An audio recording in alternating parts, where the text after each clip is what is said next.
खुदावंद यीशु के नाम में आप सबकी सलामती हो। एक बार फिर मैं आपके हुजूर हाज़िर हूँ इस कलाम को लेकर, और ये मैं तीसरा पार्ट इसका शुरू करूँगा। रफ़ाकत जो थी वो हवा की और डेवल की, रफ़ाकत सांप के रूप में उसके साथ वो रफ़ाकत कर रहा था।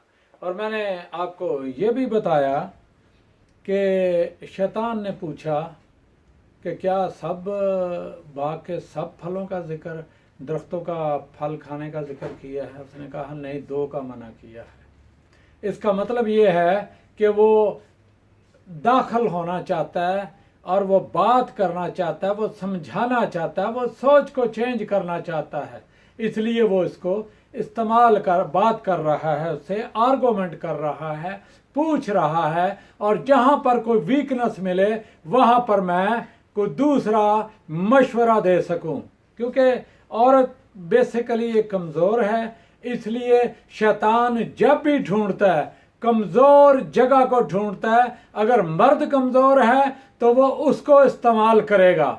अगर कोई बच्चा है, बीवी है, कमज़ोर है, ये औरत कमज़ोर थी, कमज़ोर है, आज भी शैतान इसको बड़े तरीके से इसकी सोच को तब्दील करता है, इसकी सोच में काम करता है और काम करके फिर अपने कामों को, अपने मकासद को इस्तेमाल करता है। बेसिक उसका मुदाखलत करने का मकासद ये है कि मैं बचा रहूं। खुदावंद यीशु आएगा और आकर मेरी अदालत होगी और खुदा बाप मेरी अदालत करेगा, यहोवा खुदा मेरी अदालत करेगा, क्योंकि मैं ज़मीन पर गिराया गया था, लेकिन गिराए जाने के बायस मेरा जो जॉब है मैं वो करूँगा।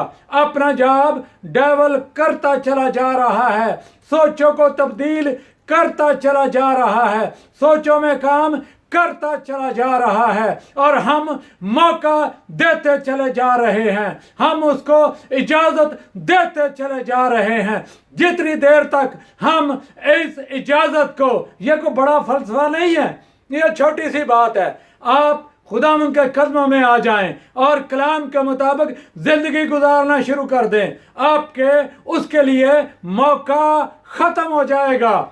लेकिन जैसे हम मौका देते हैं कोई वो दूसरा नज़दीक आ जाता है। मैं आपको एक ज़िक्र करना चाहता हूँ कि एक वकील था और वो वकील, उसके पास बहुत सी औरतें आती, हर तरह का केस लेके आते और वो हर तरह के केस को डील करता। लेकिन कई औरतें आती तलाक के लिए।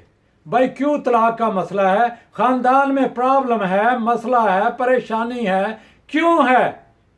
इसलिए कि सोच को तब्दील किया गया है, मर्द को भी औरत को भी एक दूसरे के खिलाफ काम कर रहे हैं। तो फिर औरत क्योंकि कमज़ोर है, फिर वो अपना सहारा लेती है कि मैं अदालत में जाकर अपने कामों को कंट्रोल कर सकूं।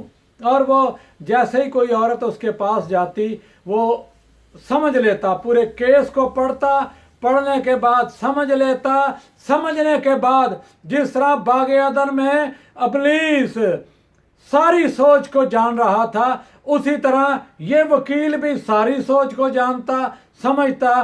फिर उन औरतों को जो उसको अच्छी लगती उसके साथ वो अपने रिलेशन कायम करना शुरू कर देता। इसका मतलब ये है उसके अंदर डेवल काम करता है, उस वकील के अंदर वो दुनिया का कानून जानता है। लेकिन हमारे पास बाइबल खुदा का कानून है। अगर खुदा का कानून है, खुदा के कानून को जानना, खुदा के हुक्म के मुताबिक चलना हमारे लिए बाइस बरकत बात है। अगर हम खुदा के कलाम के मुताबिक नहीं चलते तो हमारे लिए अफसोस की बात है, फिर हम इब्लीस के चक्रों में आ जाते हैं। वो अब हमारी सोच को अपने कंट्रोल में कर लेता है, और जब कंट्रोल में कर लेता है फिर हम गिला करते हैं, शिकवा करते हैं, खुदा हमारी सुनता नहीं, हम पे मुसीबतें क्यों आ रही हैं, हम पे दुख क्यों आ रहा है। इतना नहीं पता, इतना हम ये नहीं जानते कि हम रफ़ाकत से बाहर आ गए हैं, और हमारे साथ किसी तीसरे शख्स की रिलेशनशिप बन गई है। खुदा के साथ है, इट इज़ गुड, खुदा का और इंसान का ताल्लुक है, लेकिन यहाँ पर हवा के साथ वो आर्गूमेंट कर रहा है। यह वकील उनके साथ ज़नाकारी के ताल्लुकात को कायम कर लेता था और कायम करता करता बहुत सी और बातों में भी इन्वॉल्व हो जाता था। कहीं ऐसा तो नहीं कि हम भी इसी बात में आ रहे हैं, हम भी इन्हीं कामों में चल रहे हैं, हमारी सोचों पर भी शैतान का कंट्रोल है, हमारी सोचों पर भी शैतान ने कब्जा किया हुआ है। अगर कब्जा किया है अजीजों, ये खतरनाक बात है आपके लिए, आपके खानदान के लिए, आपके बीवी बच्चों के लिए, आपकी आने वाली नस्लों के लिए। अगर आप इस सोच को तब्दील ना करेंगे तो यकीन करें 7वीं पुश्त तक बाइबल बताती है हमें इसका बदला देना पड़ेगा। और शैतान इसी चक्कर में हमें फंसा के रखता है। बाप ने तलाक दी है माँ को और ये नस्ल दर नस्ल चलता रहेगा। बीवी ने तलाक ली है अपनी मर्जी से तो ये नस्ल दर नस्ल उसकी बेटी के साथ, उसके साथ भी उसी तरह ही होगा, ये बाइबल बताती है।